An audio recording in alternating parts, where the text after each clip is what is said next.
In a senseless act of violence, a woman lost her life simply for asserting her autonomy. This case underscores the devastating consequences of unchecked aggression, entitlement, and the chilling outcomes that can emerge from a moment of confrontation. It is a stark reminder of the vulnerabilities individuals, especially women, can face in everyday encounters. On the morning of July 27, 2024, in Des Moines, Iowa, 42-year-old Nikki Lofredo was walking near Ingersoll Avenue when she was approached by a stranger in a GMC Yukon. That man, 43-year-old James Bernard Johnson, yelled from his vehicle, "Come get high," an unsolicited proposition that Nikki firmly rejected. What followed was a tragic escalation. Feeling disrespected, Johnson retrieved a firearm and opened fire, striking Nikki multiple times. Though she was rushed to the hospital, she succumbed to her injuries 2 days later. This horrific incident quickly gained national attention, not only for its brutal nature but also for what it represented. How a woman's simple no to an unwanted advance resulted in a life taken far too soon. Nikki Lofredo was a 42-year-old woman who lived in West Des Moines, Iowa. Friends and family described her as a kind-hearted and compassionate person, someone known for her warmth, resilience, and caring nature. She was a beloved figure in her community, and those who knew her spoke of her generosity and strength. Nikki was simply going about her life, navigating her early morning hours in a city she called home, unaware that a brief encounter would mark the tragic end of her journey. On the other hand, James Bernard Johnson was a 43-year-old man whose path fatally crossed with Nikki's in the early hours of July 27, 2024. Prior to that morning, Johnson and Lofredo had never met. They were complete strangers. Johnson was reportedly under the influence of drugs at the time, later admitting to authorities that he had used both cocaine and marijuana earlier that day.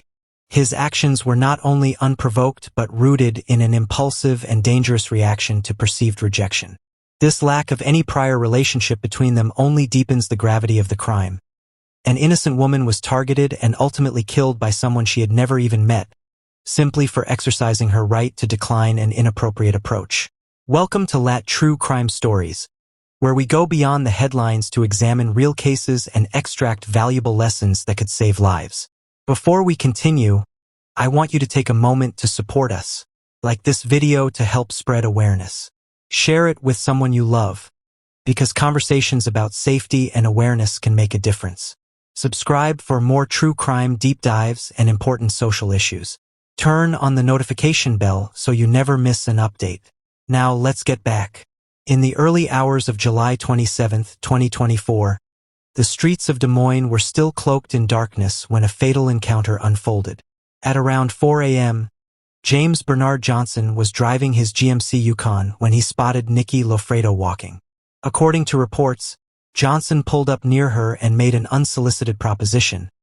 He called out, inviting her to come get high with him. Lofredo, who had no prior connection to Johnson, refused the offer in a manner that authorities later described as dismissive. Johnson, allegedly under the influence of drugs at the time, interpreted her response as disrespectful. In a disturbing escalation, he reached for a firearm and discharged it from within his vehicle. He later claimed that he was merely trying to scare Lofredo, asserting that he aimed at the ground. But 4 gunshots rang out in quick succession, one of them striking Nikki. Johnson fled the scene immediately after the shooting, leaving Lofredo severely wounded. She was rushed to the hospital, where she fought for her life for 2 days. Sadly, she succumbed to her injuries on July 29, 2024. Authorities quickly began investigating, piecing together surveillance footage and witness statements. The breakthrough came when Johnson, in a moment of troubling nonchalance, texted his girlfriend and admitted he had popped someone. This damning message, coupled with physical evidence, led to his arrest on August 2, 2024. The entire incident, senseless and tragic, highlighted the devastating consequences of unchecked aggression and impulsive violence, taking the life of a woman who simply chose to say no. The investigation into Nikki Lofredo's tragic death began almost immediately after the shooting. Des Moines police quickly gathered surveillance footage and interviewed witnesses who had seen a dark-colored SUV fleeing the scene after the shots were fired. As detectives pursued leads, a critical piece of evidence emerged. Text messages sent by the suspect, James Bernard Johnson, to his girlfriend. In one chilling message, Johnson confessed to the act in casual terms, admitting that he had popped someone. This disturbing admission not only placed him at the scene but also revealed his awareness and responsibility for the shooting. As authorities delved deeper, Johnson also acknowledged that he had been under the influence of both cocaine and marijuana on the day of the incident. These factors painted a troubling picture of impaired judgment and reckless behavior that culminated in fatal violence. A man is now arrested for the shooting and killing of a Des Moines woman last Saturday. Police say in their investigation they learned 42-year-old Nikki Lafredo was walking along Cambridge Street around 3 in the morning Saturday. They say that's when video evidence shows 43-year-old James Johnson drive up next to Lafredo and then shot her at least 3 times. Police say Johnson then sped off. They say medics applied emergency care to Lafredo at the scene and transported her to a hospital. Police say they remained there until she died Friday evening. On Friday, officers say they arrested Johnson. He is charged now with first-degree murder and a felon in possession of a firearm. He is currently in the Polk County Jail. During the trial, the prosecution presented a compelling case, centering on the fact that the shooting was completely unprovoked. Witnesses recounted how Johnson approached Lafredo, a stranger, and became violent after she declined his invitation to get high. The state highlighted Johnson's callousness, not only in his decision to fire the weapon, but also in his attempt to rationalize the act as an effort to scare her rather than harm her.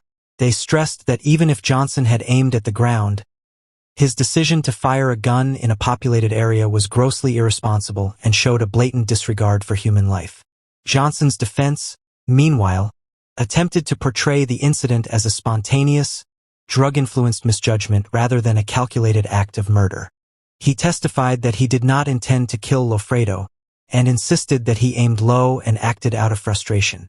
However, his account did little to sway the jury, especially given the gravity of his confession and the consequences of his actions. Ultimately, the jury found James Bernard Johnson guilty of first-degree murder.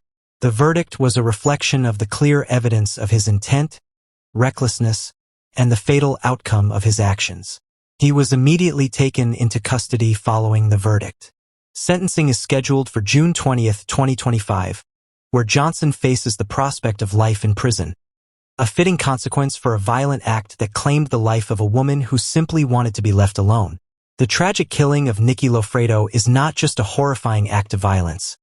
It is a stark reflection of deeper societal issues that continue to threaten the safety and well-being of women. At the heart of this case lies the troubling theme of male entitlement, the dangerous belief held by some men that they are owed a woman's attention, compliance, or companionship, and that rejection is something to be punished. Nikki's only offense was declining a stranger's invitation in the early hours of the morning, a choice well within her rights and autonomy. Yet, her refusal was met with deadly violence. This senseless act underscores a disturbing reality for many women. The simple act of asserting their independence can provoke aggression. It highlights the ongoing crisis of gender-based violence, where women are often harmed for saying no or for not engaging with advances they never invited in the first place. Nikki's story serves as a heartbreaking example of how a moment of casual dismissal, a right everyone has, can become fatal in a society where some still cling to toxic ideas about control and dominance. Additionally, this case sheds light on the critical intersection between substance abuse and public safety. James Bernard Johnson admitted to using both cocaine and marijuana on the day of the shooting. While substance use does not excuse his actions, it adds another layer to the conversation. When drug use coincides with access to firearms, the risks multiply, not only for the user but for the innocent public as well. This points to the urgent need for comprehensive public health strategies that address substance abuse, mental health, and violence prevention in tandem. Preventing tragedies like this one requires more than just legal consequences after the fact. It calls for education that dismantles entitlement mindsets, support systems for those struggling with addiction, and community-based initiatives that prioritize both accountability and prevention. Only then can we begin to foster a culture where women are safe, autonomy is respected, and public safety isn't compromised by untreated issues of violence and substance abuse. The senseless death of Nikki Lofredo is a profound tragedy that leaves behind a wake of sorrow and a void that can never truly be filled. At just 38 years old, Nikki was known in her West Des Moines community as a kind-hearted, compassionate woman, someone who exuded warmth and empathy to those around her. Her life was marked not by notoriety or controversy, but by quiet goodness and everyday decency. She was a daughter, a friend, a neighbor, someone whose presence brought comfort and connection. Her loss is felt deeply by her loved ones, who now must carry the weight of her absence and the pain of knowing her life was taken so cruelly and without cause. Nikki's story is heartbreaking, but it must also be a wake-up call. Her life mattered, and so does the message her death conveys. This case is a stark reminder of how quickly and violently things can escalate, especially when entitlement, substance use, and access to firearms intersect. It's a reminder that as a society, we cannot remain silent in the face of gender-based violence or dismiss the warning signs of aggressive, coercive behavior. Now more than ever, we must be vigilant. We must look out for those who may be vulnerable, intervene when we see troubling behavior, and create spaces where individuals feel safe, respected, and heard. Let Nikki's story be a catalyst for action, a call to support victims of violence, to push for stronger accountability measures, and to build a culture where no one feels entitled to another person's time, attention, or body. Let us honor Nikki's memory not only by mourning her loss but by committing to the work of prevention and justice. In doing so, we carry forward her spirit of kindness and compassion in the hopes of creating a safer, more respectful world for all. Now that we've walked through the heartbreaking story of Nikki Lofredo, we want to hear from you. This case forces us to confront some tough but necessary questions about the kind of society we live in and the kind we want to build. What are your views on the responsibilities of individuals in society to respect personal boundaries? How important is accountability when someone crosses those lines with violence? We invite you to reflect on these questions and share your thoughts in the comments below.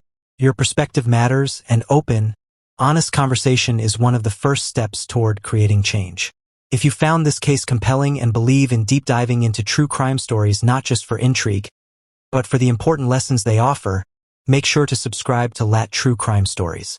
We bring you carefully researched cases that shed light on real-world issues, justice, personal safety, social responsibility, and the laws that govern us. Hit the notification bell so you never miss a story that matters. And finally, we encourage you to share this video. By spreading awareness about Nikki Lofredo's story, we not only honor her memory, but we help highlight the urgent need to address gender-based violence, invest in mental health support, and demand systemic accountability. Someone you know might need to hear this message. Let's keep the conversation going, because silence helps no one, but awareness can save lives.